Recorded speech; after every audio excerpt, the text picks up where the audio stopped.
Tape বেশি করে tape. পড়াশোনা তো গেছে চাঙ্গে উঠে, এই মোবাইলই তো তোরে খাইলো। মোবাইলের মধ্যে পইরে মেরে মরছে একবারে। মোবাইল যদি নষ্ট হইতো তাহলে বাঁচতাম।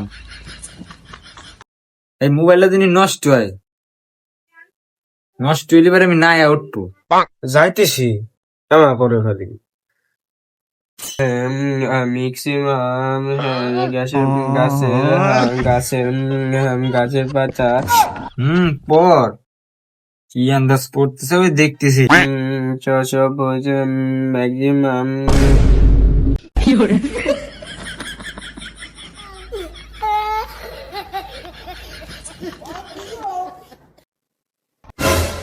এই যে বইছে রে, যাই দেখলাম বইছে তো তো ছাগলটা কত সুন্দর পড়তেছে, আর এনে বুনি বুড়ি কালাইছে মোবাইল টিপতেছে। যাই রে গেলাম, তোর এই মোবাইলই খাইলো, তোর আর ইয়ে অভ্যাস গেল না, এক পা কব্বরে চলে গেল, তবে মোবাইল টিপা তোর বন্ধ হইলো না। হাই রে যাই রে গেলাম রে, আমার শেষটা আমার জীবনটাই ধ্বংস করে এলা দিছা তোরা দুজনে। ছাওয়াল একজন প্রবাসী না, আর তুই একজন মোবাইল টিপাস, তোরাই তাই কর, তোকে সংসার করে আমার যাইতে গেছে।